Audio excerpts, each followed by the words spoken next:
Ladies and gentlemen, let's get ready to rumble!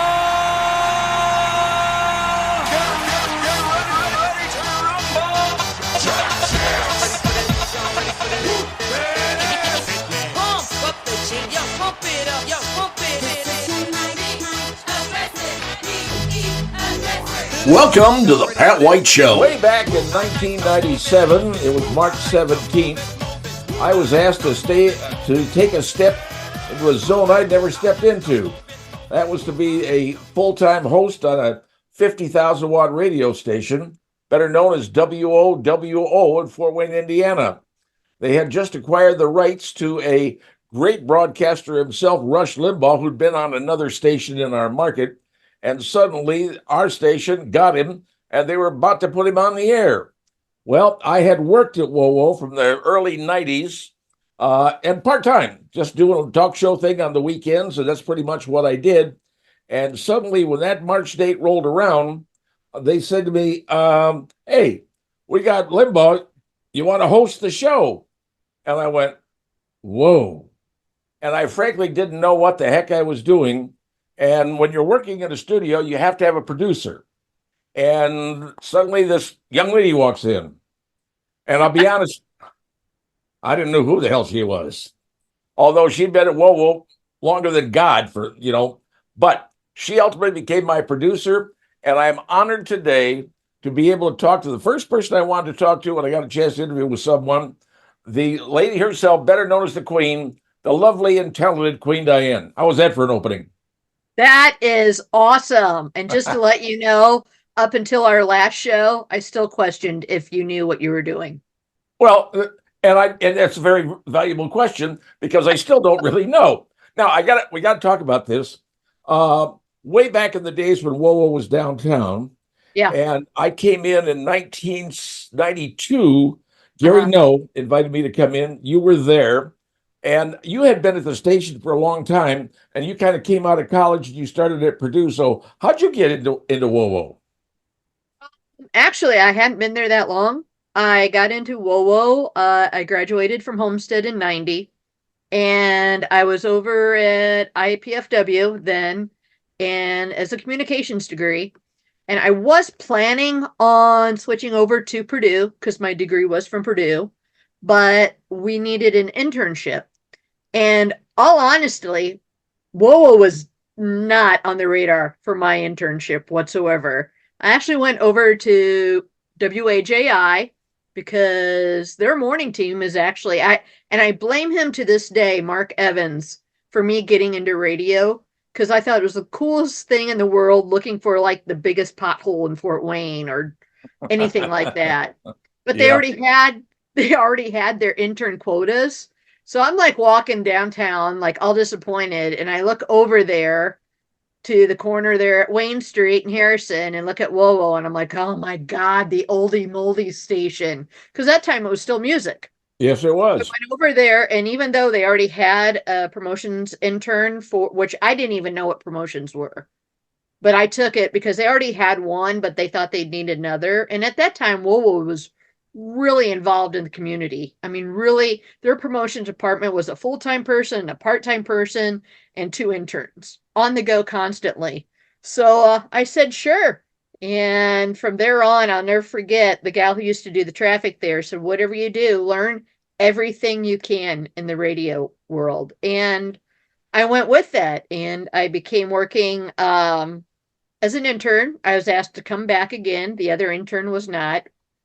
And and then pretty soon, Gary No asked me if I could start doing nights. And I was like, okay, it's just Saturday night. But then he started to ask me if I would do like later on during the weekdays for like these 2 shows. One was Sports Talk, which I was like so stoked about because I grew up listening to Art and Dean and I love sports. And the other was for this guy named Pat White, who I had no idea who he was. Neither did I.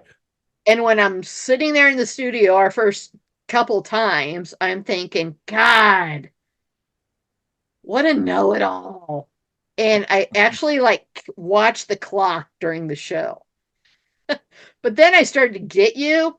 And I got that your persona on the air and kind of who you were, this quiet guy off the air, um, was not so bad.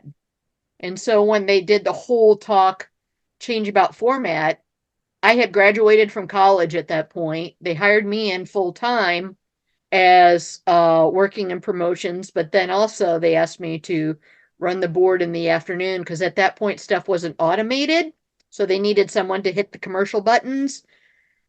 Well, let me And then take I you would back. have Let to me take deal you with back. Let you. me take you back a little bit. Remember the day when they said that WOWO was going to be sold, but the gentleman who owned it in New York was going to sell it to the Uh, Sutton family in New York, who owned WLIB and AM. It was a daytime only station, 1190 AM. Had to shut down at sundown because we had 50,000 watts. And were you there in the GM's office when that lady came in and told us all what was going on at that meeting? Were you in that meeting? I wasn't. I always kind of stayed out of meetings because, like, when you're in a meeting, yeah, they kind of expect you to pay attention and know stuff. And life is so much more fun and interesting when you have no clue what's going on. Well, now, were you one of those people? You know, a lot of people don't realize this, but everything downtown was parking meters. Were you one of those people who had to go out and shovel money into the parking meter because the salespeople would just say, "Hey, you go out and put money in the meter because I'm sitting out there." Did you ever get yanked into that? That that was one of my big jobs as a promotion intern was to go feed the salespeople meters, mark the chalk off on their tires if they had been chalked, and the granddaddy of them all was to go across the street to Cindy's Diner for milkshake runs. And do you See, think anybody bought me a milkshake? No. See, and that's part of this story that I think is has got to be told because there's more to what you did aside from all the other stuff you did. You did a whole lot of other stuff. Now, when we ended up getting bought out, when Mhm. the WOWO was sold, and then the Mr. Dilly bought the place, we all moved down onto Maples Road down south. How'd you feel Yeah, about and one that of the when that things happened? we definitely did not do was wear our WOWO stuff for a little bit because people were mad we were going to talk. Talk wasn't the thing then, and for such a heritage station to be in part of Fort Wayne to go to all talk, we weren't popular at first. No, but the problem was down there. They ended up having they had Glenn Beck, and of course they had a number of different people in the morning. They had Dave Macy, and they had Kurt Mr. Walker Yeah, from Jay Jay Walker. Walker was there. They were trying different people out in the morning, Yeah. and frankly, they all didn't. Well, none of them directly worked out one way, shape, or form. And so they were just trying to find their way as to being a talk station because music on AM was dying in this market. Yeah, it was. And then, people, as soon as WoWo attained Rush Limbaugh, that was the big acceptance of being in the talk world because he already did have a big following. And that was a big gain for WoWo. And then I hate to say it because it was so horrible, but 9/11 because at that point everybody was going to the news and talk and wanting to know what's going on, what can we do, and the talk stations became kind of that outlet of people finding out more of what was going on, more what they could do, and more of the stories that they couldn't get on television. All right, well, let's take us back then to March of 1997. WGL, who had Rush Limbaugh at the time, along with some other folks, they lost the rights to Limbaugh. WoWo picked it up, and that was March 17th. And that's when the program director at that time, Tommy Allen, said to me, "Hey, do you want to do?" Because no one else was doing Talk of the Station, because I was the only one doing it, because I do it on the weekend. And he said, "You want to do it?" And I took the deal and went, "Oh my God!" And then how did they come to you? Because I never really heard the story how you got picked to be my producer. Well, I was already your producer when we were downtown when you just had the short shows and Yeah, everything. and that was just for 1 hour from 6 to 7 after Yeah. Ron Gregory got off. So I really, to be honest with you, I didn't even pay any attention to that because I didn't know what the hell I was doing. No, you didn't. But anyway, actually they just came to me because like I said, I was already when I was at WoWo, I did take that recommendation from that longtime WOWO employee to learn everything. And at that point, I was doing board work, but I was also in the promotions department. And I did both of those, and they came to me and said, "Hey, we need you to still be in promotions, but we're going to start running, Pat in the afternoon, and then we're going to have sports talk after him. You know, we want you to run it, both of the shows, because Pat, and I'm not kidding you." They said to me, "You seem to know how to control him." Really? Yeah, because you sometimes tend to be going and sometimes you get yapping so much and you got to hit the key with talk radio. And I learned the board from Chris Roberts. Chris Oh, yeah. Roberts taught me how to run a studio. And I learned from him timing is everything. So when it's time to go to commercial break, that doesn't mean 10 seconds after the break time and all that. It's very formatic. And to get you to zip it and go to commercial break, they seem to think that I would work well with you. Now, given this information, again, I was like, yay, sports talk. And oh my God, how many hours do I have to be with him every day? Well, now let's go back a little bit, because when we got Rush, we originally had the farm show running from noon to 1, right? And the Right. farm show made a lot of money for the station, let's be honest. So Huge amount. And so they had to put Rush on from 1 to 4, or 1 to 4. And then I came in from 4 to 7 until they finally decided, hey, taping Rush and running them tape, that didn't work out. There was all sorts of problems with that you knew about. Don't even get me going on that, because everything is being so crazy, computers running a tape delay, if a computer went down, all of a sudden, you can't tape it. And I'm like going old school, recording Rush on reel to reels, running down to production every half an hour, copying that half an hour into the playback system, then, making sure the other reel is recording that. And I'm not even going to tell you what a pain in the butt that was. It became a giant pain, and eventually they got rid of the farm show and put the money someplace else, and then put us on right after him at 3 o'clock. And so then, Yeah, well, it's because they saw Rush.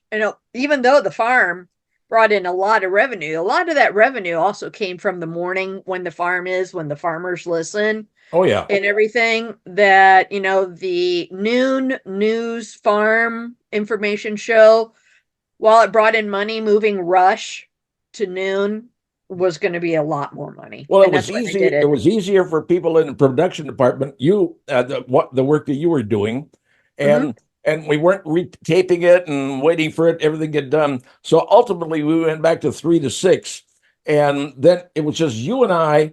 And frankly, in the beginning, I don't think most people thought that we would mount to a hill of beans, to be honest with you. Did we? Yeah. Well, as it turns out, it took Might a have while. been a hill of something, but it wasn't beans. No, well, they may have said something else, but it was not something we can repeat here. But as time went on, we just started to kind of feel a vibe and could understand what was doing, because you have to be honest. I tend to be on the conservative side, and you tend to be a bit on the left side, because your favorite teacher at Indiana Purdue was none other than in broadcasting. I can't remember his name, but he was a leftist. He was a socialist. Oh, I remember who you were talking about. Yeah, he was way out there. To this day, I kind of consider myself an independent, because I just vote for the lesser of the two idiots running. Socially very conservative when it comes to finances and stuff like that. But, I've got a lot of gay friends, and, I just want the world to be happy. Yep. Rainbows and unicorns and whatever it takes to be happy. But we did have a yin and yang, and both we had one side in an issue, we take one side or another. But you and I, let's be honest, we did not talk about topics prior to going into that studio, did we? No, and I told people like that. I said, if you ever knew how Elton John and Bernie Taupin worked, that's kind of how we did, because Bernie would write the words to the songs, and then literally fax them or mail them or whatever to Elton, and then Elton would do the music. They didn't, and that was the same with you. You would be, formulating the show, and so everything that you told me was like right then and there, this is what we're going to talk. So on my standpoint, I read a lot of magazines, watched the news and everything. So I would always be kind of prepared of if you threw something at me that I would know what you're talking about. And that I think that's what worked big time with us because it was the spontaneity that we didn't have stuff planned out. And No, like you had stories, you would come in, I would tell people you would come in 3 hours before the show. Yep. Because you would always have a stack of material. I mean, we could go on. And I've told people we had to do it more than once, talk for 3 straight hours because of computer glitches and not being able to run commercials and all that you would have so much material, to choose from because if something seemed to not to be going or getting any feedback, you would switch it off and we wouldn't like keep talking and talking about a dead topic. So I always had to be prepared because you could be zipping who knows what, everything from some big national news to some of the stupidest stories in the world, which actually got the biggest feedback. But some of those stupid stories really created a lot of people talking about things. You would bring people back. Now, and we literally had sound bids and music tracks that nobody else had that you and I worked on because the things for the different things we were doing, especially when certain holiday like Christmas came up. We always had those Christmas bids that we worked on, some of the wild stuff that people had never heard that I would toss that in there and go, yeah, let's have some fun with that. We played with music for intros and that like nobody had ever heard. Yeah, I don't think people understood that, I hope people got it, but like if you were going on to a topic, about some like shooting or something, I mean, that's never a good thing, but I would come in with Aerosmith's Genie's Got a Gun because It's just kind of that somber thing and it's about shootings and stuff. But yeah, I always tried to tease the bump music, as it's called, into kind of the subject that we were going into. And of course, we got to play the stupid Christmas songs. I mean, the classic Yellow Snow, walking around in women's underwear. I mean, how can you not play those? It was the classic. But you know what? We just went in there and did what we did. It wasn't anything that we collaborated on. We just kind of knew what we wanted to do and how we wanted to make it work. No, and a lot of times I would be doing, like I said, as the years went by at WOWO, I went from being promotions to assistant, promotions intern. I did production. I've won 2 state Spectrum Awards for production work. I could do, traffic logs, which on WOWO, like I said, is a big deal and very hard to do with the time. But, at one point I was the assistant program director at WOWO. So, there was a lot of running around in hats. So there were a lot of times I didn't come busting into the studio until literally maybe like 3 minutes till we were on the air. Well, and you're speaking of that situation about program directors. We went through a number of program directors, and one of whom we both liked was John Zimney. We got to admit, Yeah. Z was probably one of the best people we ever worked for. But when he left, they brought in people for you and I to decide on. Remember that? We had to decide on who we wanted to have as a program director. Well, no, I had left at that point. The last program director I had was John. My 3 program directors were Gary, Tommy, and John. Those were the only 3. So now we also had a young lady that worked in our newsroom who's now gone way beyond you and I, Aisha. Yeah. Aisha came. She was an IU grad. Started in our news department, and she was working on the same shift that I was on. And I pranked her in more ways than she could, but she never realized what I was doing. No, she was still, she was working up the ranks. She had started, with internships in small towns, and she had moved up to Fort Wayne. What a lot of people don't understand is Fort Wayne is a great sized city for a training ground. Oh, yeah. For the media, radio, well, not so much radio anymore. But especially for TV, we're a great training ground for people then to move up. And I would say that she moved up pretty well. Yeah, she did a lot better than you and I.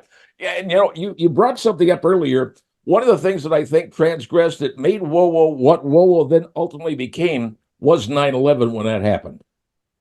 And Yeah, that was really, I'll tell you the day when it happened, I'll never forget. I was getting up and I was listening to another radio station because I always joke to people while I worked for a talk station, I really wasn't a talk radio person. I loved music. I got into radio to be in music and I ended up being on talk radio, which was ironic.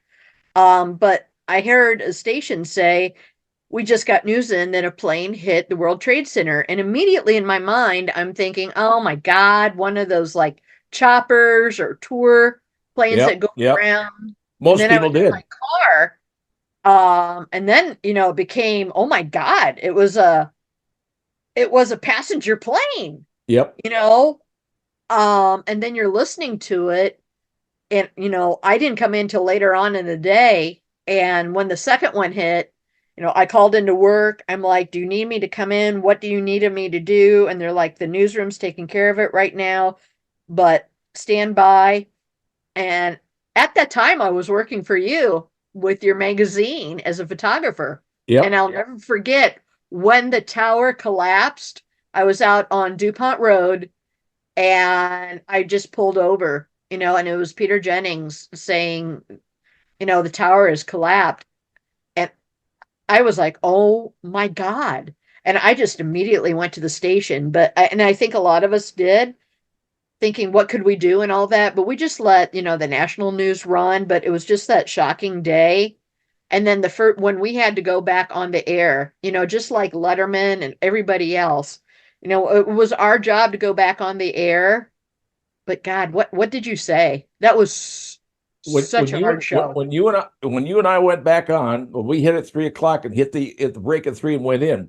Only thing we did was report totally on that thing for 3 hours. We had audio bits and we had everything we could possibly find that Yeah. we garnered, and we played all that stuff and talked, and that's what we did that time. And I remember people, contacting us saying, "Man, we learned stuff from you guys we had to learn because we tried to feed everybody the information we could do." Yeah. And, like I said, I think that was just not for us, but nationally where talk radio really took off, was that instance because it was out of a movie. That doesn't happen to the United States. No. And especially how it happened. Again, they had never even done that in a movie. I mean, it was just so surreal. And I think for a long time it changed the country. Unfortunately, the country has regressed I don't since disagree. then. But that was a really hard show. Well, but you know what? We managed to get through that, and it resulted. It might have been 2 years or 3 years from the time we started. Eventually, one day the ratings came out, and you and I were number one. Yeah, I think that was the start of our number one reign in the Yep. afternoon. Yep. And it wasn't by just a little bit because, again, with being associated with ratings and sale, I worked with the salespeople and everything. So I knew what they were selling our show for and everything else that, our ratings came out. We weren't just beating anybody, but by a little margin. I mean, our afternoon ratings, I know at one point, for people who don't understand radio, this is a big deal. But we had like a 16 share in the afternoon with, everybody, but our core demographic was men, 35-64 or 54. And we had like a 12.5 share rating. And to have a double number rating is just unheard of nowadays. But back then, even, it was pretty stinking high. Well, I hope you enjoyed part one of our two-part series, me talking to Queen Diane. We had a lot of fun. There's a lot more to come, more stuff for you to learn. So be sure to tune in very soon because part two of my special interview with Queen Diane herself is coming up very soon. Can't wait to see you then. Well, that does it for today's edition of the Pat White Show. Thanks for tuning in, and make sure to follow us on social media for the latest Pat White Show for all the news and updates. And stay tuned for brand new episodes of the Pat White Show coming real soon. Like what you're hearing? Make sure you don't miss an episode by following The Pat White Show on Spotify. Just search for The Pat White Show, hit follow, and get ready for insightful conversations delivered straight to your Spotify feed. If you enjoy watching podcasts as much as listening to them, good news! The Pat White Show is also on YouTube. Subscribe to our channel now for visual content, behind-the-scenes footage, and full podcast experience. Find us on YouTube at the Pat White Show channel.